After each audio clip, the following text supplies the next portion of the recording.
Last weekend nga, nagkaroon kami ng family outing na yearly na namin ginagawa dahil nga sa sobrang daming birthday celebrant sa amin kapag October. At dito nga kami nakapag-book sa Villa John and Clark 2 Private Resort located sa Pansol, Calamba, Laguna. Nagstay kami dito for 22 hours at 9,000 lang ang binayad namin. Pagkapasok nyo nga ng resort, yung kusina agad yung bubungad sa inyo. Isang sasakyan nga lang pala yung pwedeng ipasok dito sa loob ng resort pero pwede naman kayong mag-park sa tapat. Sa kabilang side naman, nandun nakalagay yung billiards, tapos yung kainan, karaoke at saka yung ref. Yung mga rooms naman ng resort ay located dito sa second floor. Meron ngang 3 air-conditioned room ang resort at ito yung first room nila. Sa isang room nga nila, pwedeng matulog ang 8 to 10 persons sa sobrang laki. Hindi nga pala kasama sa room yung blankets kaya magdala na lang kayo ng sarili nyong blankets kung lamigin kayo. Tapos meron na rin ditong drawer na lagayan ng mga gamit nyo. At kada kwarto nga meron namang sariling CR kaya hindi kayo mag-aagawan. Ito naman yung pangalawang room ng resort. Same lang siya sa first room. Actually, same din siya sa third room. Para-parehas lang yung design at itsura ng tatlong kwarto. Pareho ng laki ng kama, parehong merong mga cabinets at mayroong mga sariling CR. Isa lang ang masasabi ko pagkapasok namin ng kwarto. Sobrang linis at sobrang bango. Kaya lang, sabi ng pinsan ko, may something lang yung pinto ng CR sa first kwarto dahil nakakasugat siya. Pagbaba mo naman sa first floor ng resort, meron pang isang common CR. Bali, merong 4 na CR dito sa resort plus shower area. Meron ngang 2 swimming pools dito sa resort na nabook namin, isang pang adult at isang pang kids. 5 feet nga yung taas ng pang adult at 3 feet naman yung taas ng pang kids. Pero pwede kayong magsabi kung gusto nyo pababaan pa ng konti yung pang bata. At ang pinaka-importante sa lahat, free wifi dito sa resort at in fairness, malakas ang signal ng wifi nila. Nagbaon na nga kami ng mga lutong ulam ngayong gabi para pagkadating namin ay kakain na lang kami. Bago nga kami muna magsilang nguyan ay kumain muna kami ng dinner dahil umalis kami ng bahay mga 5:30 na at hindi pa talaga kami nagdi-dinner. 2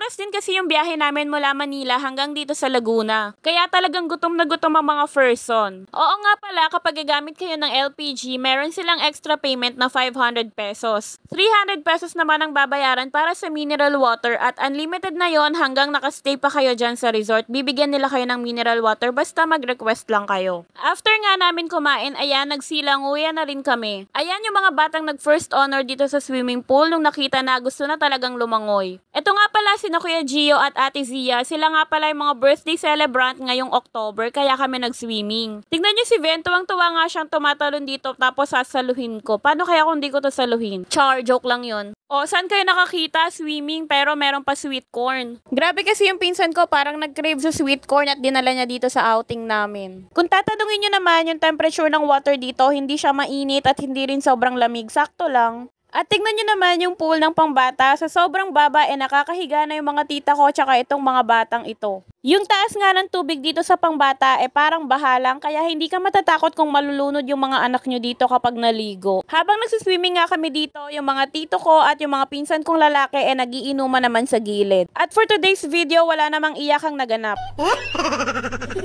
Kinabukasan nga maaga kaming naligo dahil itong batang to excited na talaga siyang mag-swimming. 2 AM na nga natulog si Ven pero maaga pa rin siyang nagising. Ang sarap pa nga sanang matulog ng mahaba kasi yung panahon sobrang bad weather. Pero syempre kailangan nating sulitin itong resort dahil by 5 PM mag-check out na kami. Maaga na nga rin nag-prepare yung mga tito ko at iba kong pinsan ng lunch namin. Yung iba nag-iihaw na, yung iba nagpiprito ng chicken at Shanghai. Pero kami ito naglalangoy-langoy lang dito kasama yung mga bata. This time nga, hindi na nagsuot ng swimwear attire si Ven dahil kasalanan ko o kasalanan din ni Ven. Paano? Natataranta kasi siyang lumusong na sa tubig, pinapalitan ko pa siya ng swimwear attire niya. Kakataranta niya, nataranta na rin ako, naipit ko yung balat niya pagkaangat ko ng zipper. Kaya ayun, sabi niya no na daw yung swimwear attire niya, kaya nagsandot short na lang siya habang lumalangoy. Kapag nagsiswimming talaga kami, itong mga batang to sobrang saya. Kala mo first time laging nakaka-swimming. Lalo na tong si Ven, lagi nga tuloy siyang niloloko. Siya ang unang-unang pumupunta ng swimming pool pero siya rin ang huling aahon. At habang lumalangoy nga yung mga bata dito at iba kong pinsan, kami naman nagpe-prepare na ng lunch dahil napagkasundoan namin na magbubudal fight ulit kami. Wala nga kaming dalang banana leaves nung time na to. Buti na lang yung katabi naming bakanting lote merong puno ng saging kaya kumuha na lang kami doon pero nagpaalam kami ha. Yung pinsan ko nga may pakulo na naman dito sa pagde-design ng boodle fight namin. Bilang birthday nga ng pinsan kong lalaki at ni Kuya Gio, naisip ng pinsan ko na isulat yung pangalan nila gamit yung mga kanin dito sa boodle fight namin. Nung nakita nga ni Kuya Gio yung pangalan niya dito, tuwang-tuwa siya, yung ngiti niya hanggang tenga, tapos sabi niya parang ayaw niyang ipagalaw yung kanin sa amin. Pancit, fried chicken, Shanghai, barbecue, isda, at sinigang na baboy ang ulam namin ngayong tanghalian dito sa swimming namin. Pero bago kami kumain, kinantahan nga muna namin ng happy birthday si Gio at si Ate Zia dahil birth month nga nila ngayon. Pero syempre magpapahuli ba si Vin kahit hindi niya birthday basta may cake at candle, gustong gusto niyang iihip siya ng kandila. Nagwala pa nga yan si Vin dahil gusto niya siya ang unang iihip ng kandila kaysa kina Kuya Gio. Ano, birthday mo, Vin?